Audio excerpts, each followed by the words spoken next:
Hey everybody, hope all is well. This is Carson with Lead Suite, and recently we've been getting asked a ton of questions on how do we generate leads and how do we help grow my business, my massage therapy practice using Facebook. So we were constantly seeing this being done wrong by a bunch of companies online, so we put together this informational video here to show you Facebook ads in a nutshell and all of what's involved and all the pieces at play here, as well as how to apply it to your practice so you can actually start generating leads and growing your business. So know that you're very busy, so we're just going to jump into it here. Now, first off, who am I? My name is Carson Crane. I am the Chief Strategist here at Lead Suite. We're a lead generation company specializing in generating leads online for multiple verticals. We're based in Toronto, Ontario. However, we do work with U.S. clients as well. We really love working in the healthcare and wellness industry because you guys are at a distinct advantage in using Facebook ads for generating leads, and we've been getting some really great feedback lately. So here's just a snapshot of my email footer. Here's my information here. This is something you would see in my email footer, so just to show you that I am a human being with an incredibly corny smile here. So without further ado, we're going to cover Google AdWords versus Facebook ads and what the differences are. We're going to show you how to actually generate leads with Facebook and how to double up on the effectiveness of it. So we're going to split this video into two. We know that as a business owner you are very busy, so we're going to split this video into two parts for time's sake. That way it's a little bit less to chew on, a little bit more time effective for you to get the information. So jumping into it here, I mean, let's be honest here. I'm a nerd, and these kind of things excite me. But we are hoping that you're excited as well, and we know you will be because there's some very great information in here for your practice. So, AdWords versus Facebook ads. Key distinction here: AdWords helps you find new customers. Facebook helps new customers find you. They have a bit of an inverse relationship.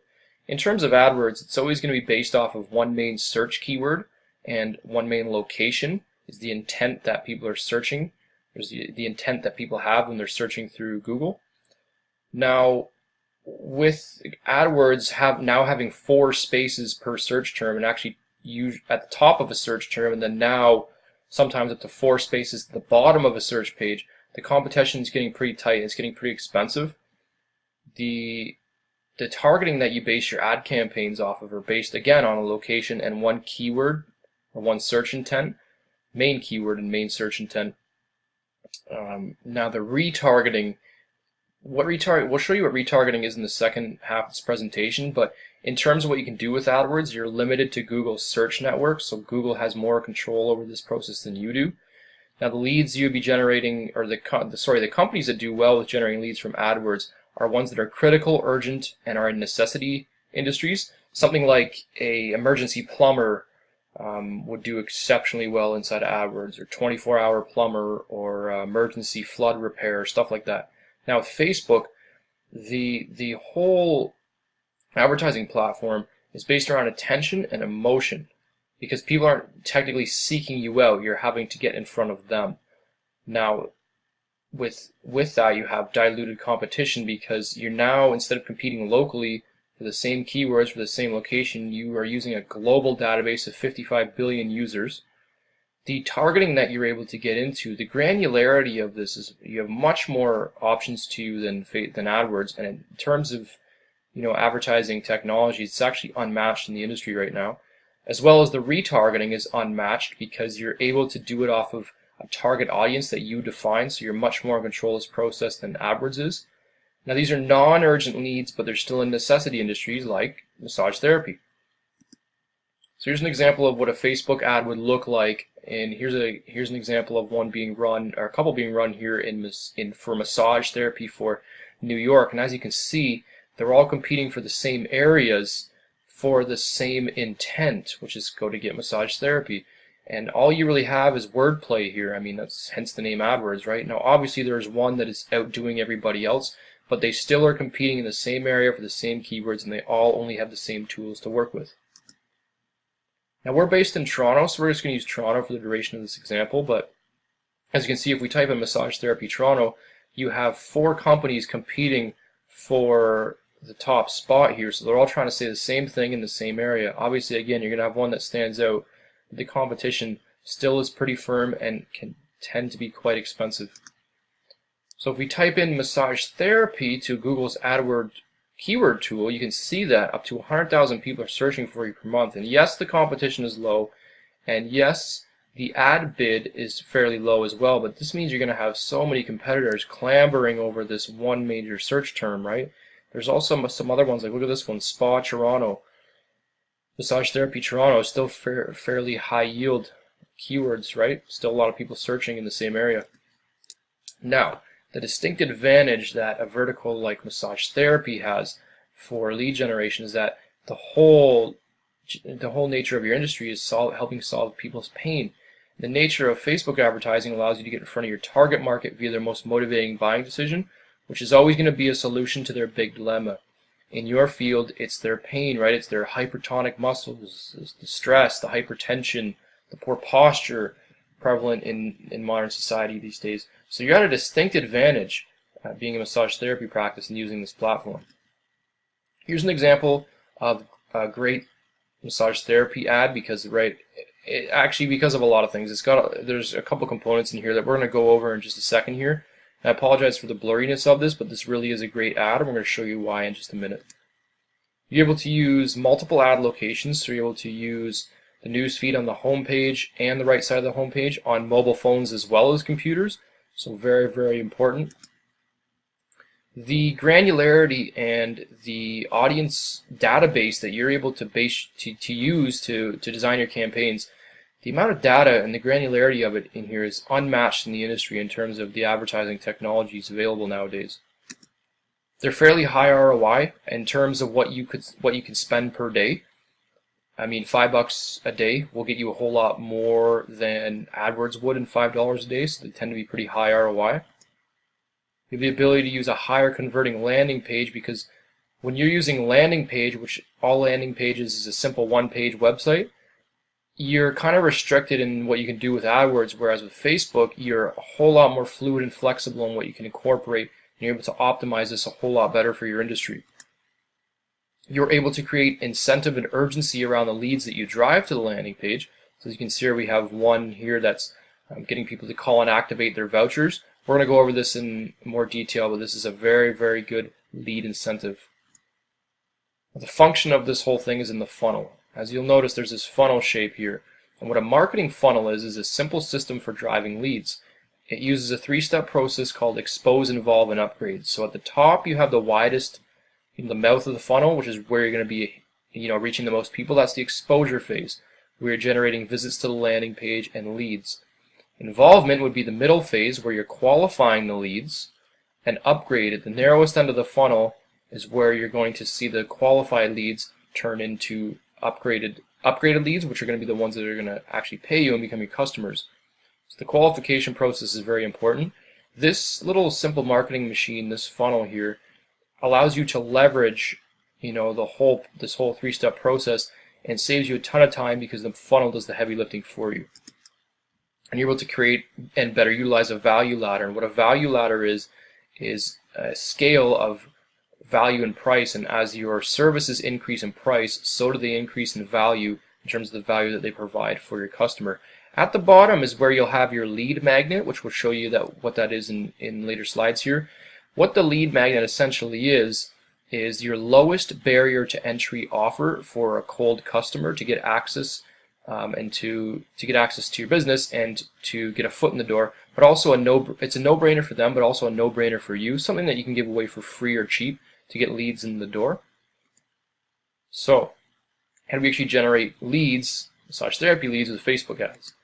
So begin with the end in mind. You have to design your campaign around your goals. You need to know X number of leads that you need to drive to convert to X number of sales. You need to know that you need to do X number of sales to make X number of dollars in revenue. You need to know that X number of dollars in revenue turns into X number of dollars in profit after expense to hit your goals, whatever they may be, whether it's hire new staff, renovate or add a location, or you just need new tables, or whether you just want to go golfing on Tuesday morning, whatever it may be. You do have to know these two important performance metrics, which is your average cost of customer acquisition and the lifetime value of your customer. You need to know these two numbers when defining your campaign. Number two, create a customer avatar and determine your target audience. What a customer avatar is you create a fictional character that is a depiction of your ideal customer that is the best fit for doing business with you for both genders. So what you're going to do is you really want to find out who they are and what makes them tick. What are their pain points? What solutions are they looking for? What are they, what sort of pain do they have in their lives? What keeps them up at night? What are their buying motives and what's their buying temperature? This is a great example of a female customer avatar. As you can see, we got stuff like her age, obviously gender, marital status, children, location. But you can also see what she does for a living, so you would know if she's comes from an industry that values massage therapy, what her disposable income is, what her combined household income is, and then you want to start getting specific. Where does she shop? Does she use Instagram a lot? What Facebook groups is she a part of? What magazines do they read? Where do they like to eat out? I mean, it might sound kind of weird, but you really want to get to know this ideal customer intimately, because you are building a relationship with your customers, right? People buy from people they know, like, and trust. There's a great video here if you go on YouTube and search how to create a customer avatar. This video by Eben Pagan is phenomenal. I highly suggest you watch it. It goes into this process in depth. Very, very helpful video, because it helps you understand their buyer's journey. A buyer, if they're over here, and let's say over here is point A, and they're just a cold customer and they don't know you, and over here is point B, and they're a valued customer and they're advocating your brand and giving you testimonials and they love you, they're on a pretty special journey to get from point A to point B. And it's a series of emotional and mental decisions that they're going to make. So you really have to understand what they're going through in their journey to come and do business with you. So again, people love to buy but hate to be sold, and they'll buy from people they know, like, and trust. And that ideal customer that you create is going on a special journey. It's the buyer's journey from buying a new roof for your house is way different than a massage, getting massage therapy treatments done. So you definitely have to know what that buyer's journey is, and you have to think about that buyer's journey and apply the principles of it to your lead generation funnel, because then it'll be easier for you to speak their language and know where they're at each stage of the funnel, and know what's going to help them make that decision and what they need to see. So you then go inside of Facebook's advertising panel and determine your audience. So again, you start from the top down, more robust down. Start from gender, age. Now, the reason these are starred is because the industries they're part of and their interests are where you can get very specific and where your ad really starts to take shape. You can expand both of these categories, and this is important because it helps you get in front of your ideal customer, because it tells Facebook where you want to place your ad. So as you can see, we're targeting location. You don't want to get too narrow, but you also don't want to get too broad. Again, pick your target age, pick your gender. Usually it's 9 times out of 10 it's both genders.